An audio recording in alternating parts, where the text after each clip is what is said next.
Bienvenido a la unidad número 6 de nuestro estudio sobre el Nuevo Testamento. En esta unidad vamos a pensar al principio en un bosquejo del ministerio y la vida de Jesús, y luego vamos a enfocar sobre la muerte y resurrección de Jesús. Al pensar en su ministerio, tenemos los datos de su nacimiento, que ocurrió más o menos entre los años, podemos decir, aún 7 a 4 antes de Cristo. Pensamos en estos datos porque sabemos que Herodes el Grande murió por ahí en 4 antes de Cristo, el año 4. Y entonces, claro, Jesús nació antes del fallecimiento de Herodes el Grande, pero no tanto antes. Entonces pensamos más o menos en estas fechas. El calendario que usamos nosotros fue fijado ya más de casi 600, 500, casi 600 años después. Y hubo un poco de falla en fijar las fechas, pero llegaron casi al tiempo. Es decir, faltaron solamente unos 4, 6 años. Pensando en 500 años sin tener los instrumentos que tenemos nosotros, hicieron un buen trabajo al hacer el arreglo del calendario. De toda manera, pensamos nosotros que Jesús nació unos 4 a 6 años antes. Y entonces tenemos el reinado de César Augusto, y este va de 27 antes de Cristo a 14 después. Herodes el Grande. 37 es cuando él toma poder, aunque fue nombrado en 40, hasta 4 antes. Y luego hay otros datos que Lucas nos da sobre esto. Y en cuanto al nacimiento, hay también la presentación del templo que dice Lucas. Luego, según Mateo, ellos tienen la huida a Egipto debido a ya tener el mensaje de que deben salir, y seguramente ocurre la muerte de los infantes bajo Herodes el Grande. Y este no es algo extraño para el reinado de Herodes el Grande. Sabemos que en la parte final de su reinado él tenía mucho temor de que uno de sus hijos iba a surgir y intentar tomar el poder por matarle. Y también en el principio de su reinado tuvo la batalla con los partianos para consolidar su reinado, y estos magos vienen exactamente de esta parte del mundo. Entonces él piensa quizás la misma cosa va a ocurrir. Entonces, matando unos 20, quizás lo máximo sería 30 bebés, sería un hecho de verdad de tamaño pequeño para Herodes, aunque es algo feísimo al ver lo que ocurrió de todas maneras. Y antes del año 6, después de Cristo, Jesús y su familia vuelven de Egipto, porque ahí a la edad de 12 años él ya está en el templo visitando, pero Arquelao está ya en poder todavía de Judá cuando vuelven de Egipto, y por eso pasan a Nazaret en vez de ir a Belén. Y para el inicio del ministerio de Jesús, pensamos más o menos en el año 27, 28 después de Cristo. Y tenemos un dato que nos ayuda con eso, porque el Evangelio de Juan habla de 46 años para la construcción del templo. Pensando en el año 19 antes de Cristo, este nos da la idea de que estamos ya por el año 27. Todo cabe con este. Y pues termina con la idea de que Jesús murió en el año 30 después de Cristo. Y este es una guía para ver lo que pasa. Tenemos pues Belén y con su nacimiento, la ida a Egipto, volviendo a Nazaret, y durante su niñez ellos pasan a Jerusalén para la edad de 12 años de estar ahí en el templo. Y esta es una vista de Belén desde un palacio que Herodes el Grande construyó, el Herodión, y entonces se ve el campo y todo. Y ahí en Belén también hay el sitio tradicional para el nacimiento de Jesús y es bastante confiable. No podemos decir que es el sitio exacto dentro de la cueva, pero la cueva en sí seguramente es el sitio correcto. Entonces uno puede aún poner su mano ahí. Debajo de esta cueva vivió el padre eclesiástico San Jerónimo por unos 18 años y se ve todavía la cueva de él ahí también. Y pasan a Nazaret, ya hemos visto unas fotos en la unidad anterior en cuanto a Nazaret, pero se ve que es un sitio muy bello. Por el otro lado se ve este valle que está delante de este, y este es el valle de Israel, o por el otro lado llamado también Armegiddo, es decir, Armageddon. Por el otro lado hay montaña y serían las montañas de Samaria.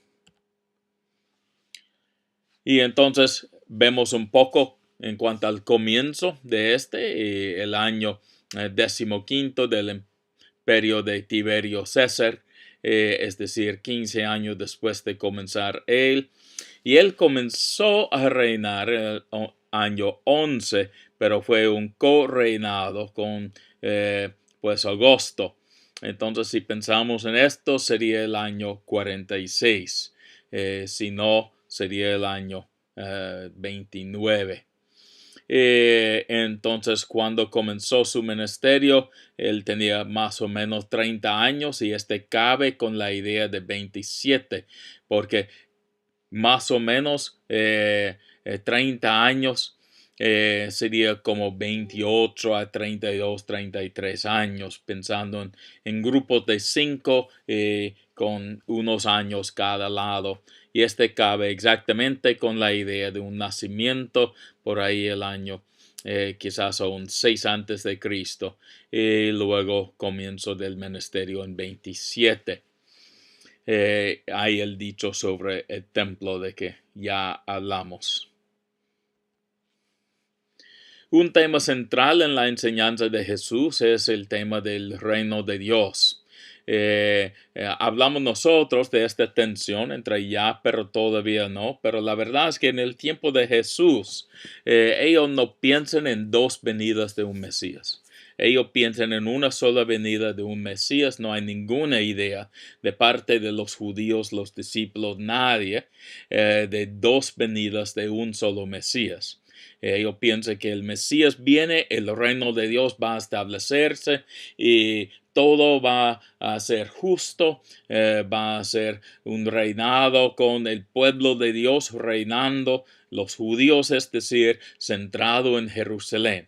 Este fue el pensamiento común en cuanto al reino de Dios, que ya es tiempo para que Dios manda en nuestro medio, pero debe ser algo terrenal según lo que ellos esperaban.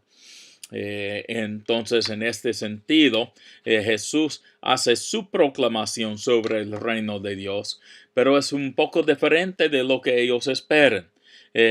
Porque lo que ellos esperan es un reino traído por la victoria militar echando fuera a los romanos. Pero él habla de que el reino va a ser un reino que crece lentamente, como una mata creciendo de día a día.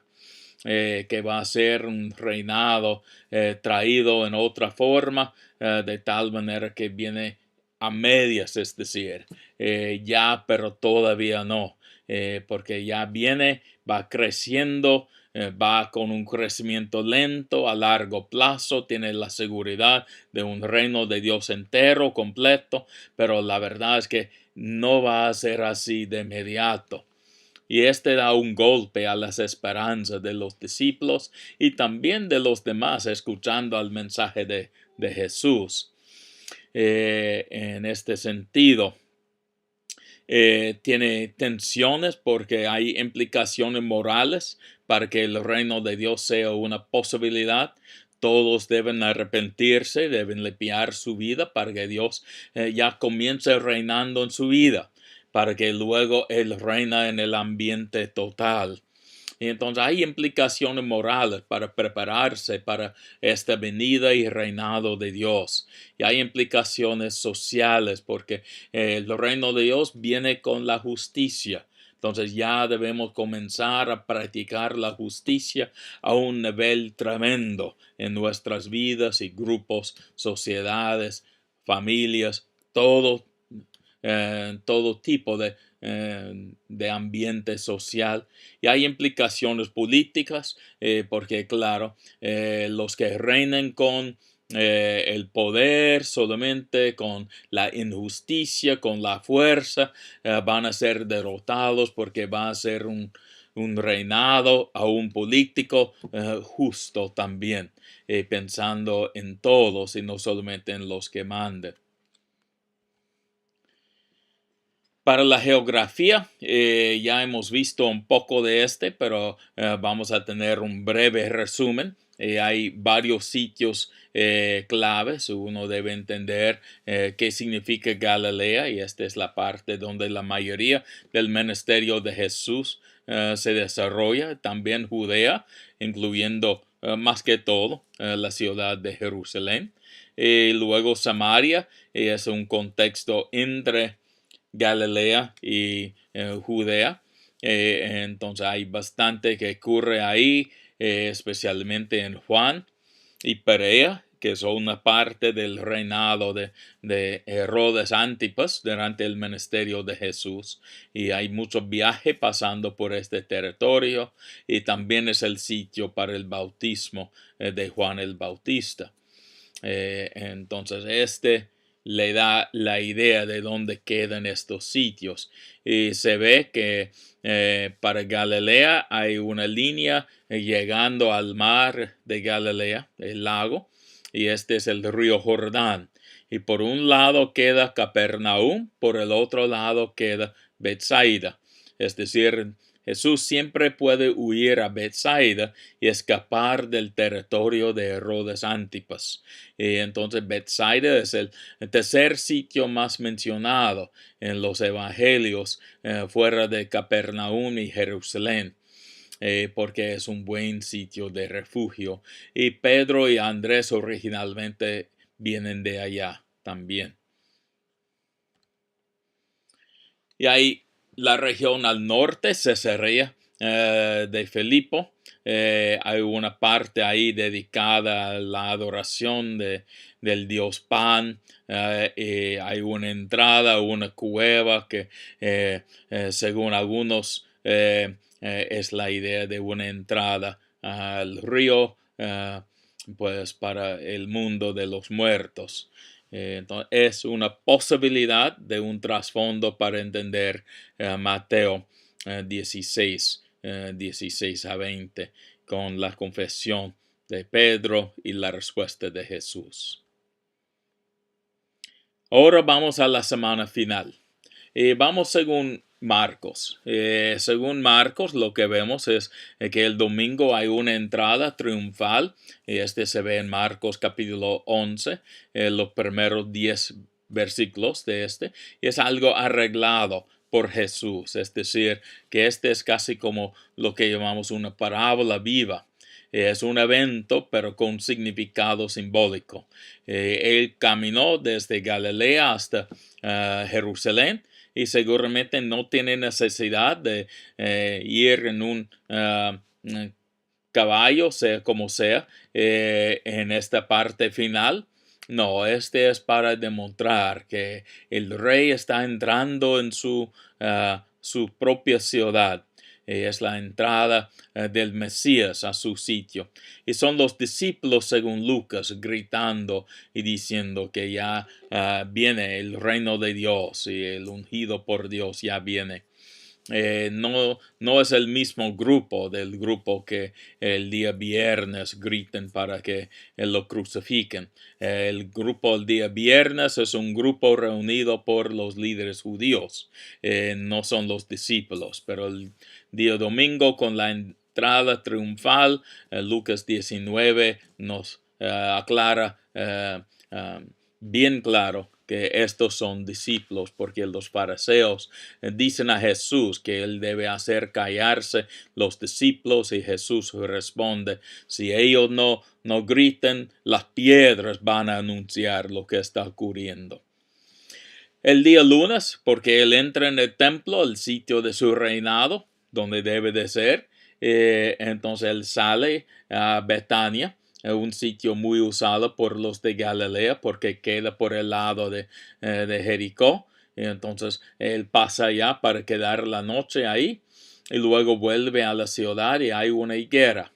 En Marcos capítulo 11, los versículos 11 a 25, 24 podemos decir. Él tiene la lección de la higuera, y esta es otra parábola viva. Es decir, que es un evento con significado simbólico, porque hay higuera, pero no es tiempo de higuera, porque este sería durante más o menos el fin del mes de marzo, principio de abril. Este no es el tiempo de higueras y Marcos lo dice así. Pero hay hojas y todo en la higuera, y todo parece ser listo, pero no hay higos.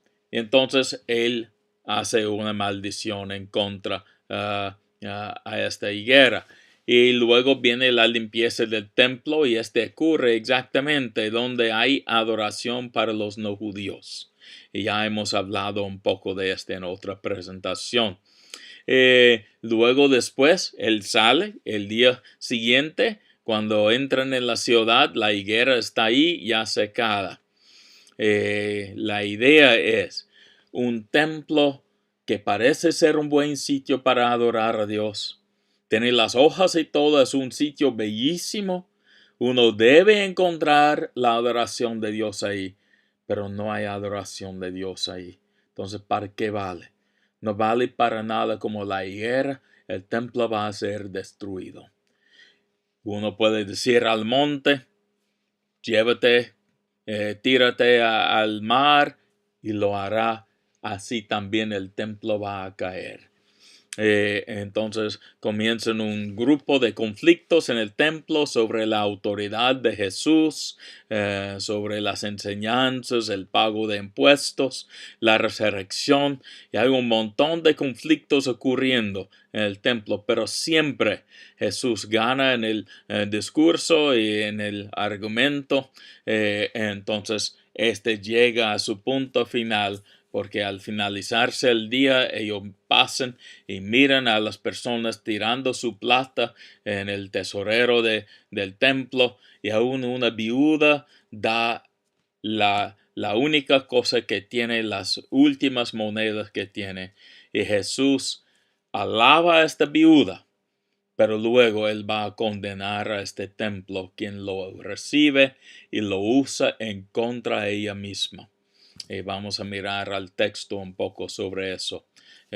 Luego el miércoles no sabemos exactamente lo que ocurrió, porque en ese tiempo lo que vemos es que hubo un poco de quizás posibilidad del ungimiento de Jesús. Marcos capítulo 14, el principio. Luego el día jueves la cena ocurre. Hay arreglos hechos para que ellos comen la cena dentro de los muros de Jerusalén, como deben de ser. Entonces salen, ocurre Getsemaní, también la captura de Jesús, entonces los juicios, crucifixión, entierro el viernes antes de las 6, porque este sería el fin del día viernes, y luego el sábado y lo pasan de descanso. El sábado en la tarde, es decir, en verdad el domingo, después de las 6 del sábado, las mujeres salen para comprar especies para ungir el cuerpo de Jesús, y el domingo, bien temprano, pasan a la tumba y hay ya la resurrección ocurrida. Esta es más o menos la idea de esta semana final. Al pensar en eso, sabemos que ocurrió más o menos en el año 30, algunos dicen 33, pero según lo que yo he estudiado, yo creo que el año 30 cabe mejor con los datos. Entonces fue crucificado el viernes después de celebrar la Pascua, la comida de la Pascua, el jueves anterior. Claro, según Juan, él fue crucificado el viernes, pero como el Cordero de Dios en el momento de sacrificar los corderos. ¿Cómo podemos cuadrar estos dos? La verdad es que no tenemos una solución total, pero hay unas sugerencias, algunas son ideas propias mías y otros son de otros eruditos. Una posibilidad es que sabemos que ya los esenios celebraban su Pascua el día 10 de Nisan en vez del 14. Entonces ya sabemos que hubo más de una celebración de la Pascua durante esta semana y es posible que hubo una celebración para los discípulos el día anterior en vez del día de la Pascua en sí. Otra posibilidad sería de que hubo tantos asistiendo a la Pascua, esta fiesta, que fue necesario tener más de un día de sacrificio de los corderos y todo. Y entonces ellos tenían varios días para acomodar los grupos que venían a la fiesta. Y otra posibilidad es que como el sábado iba a comenzar el viernes a las 6, no iban a poder comer la Pascua en la forma normal en el día del sábado. Entonces lo pasaban al día anterior, aunque el 14 de verdad ocurrió el día viernes. Son posibilidades, pero la verdad es que no tenemos una respuesta total. Hay una tumba muy semejante a lo que habría sido una tumba en el primer siglo. Se ve un canal ahí para la piedra. No habría tenido esta ventana. Este es donde se rompió. Se ve piedra puesta ahí, la tumba. Pero esta es una tumba del primer siglo. Se ve el sitio. Este le da la idea de una tumba en un jardín muy cerca al Calvario, porque quedaba por ahí apenas unos 40 metros del Calvario. Esta es la iglesia en sí de Calvario, del Santo Sepulcro. Uno puede ir ahí adentro y tocar el sitio en la roca donde ellos tenían los cruces puestos. Este nos da la idea de que está un poco más alto que la tumba. La tumba está por otro lado y hay otros tumbos en esta iglesia del primer siglo también. Y entonces no hay mucha duda de que este sea el sitio verdadero.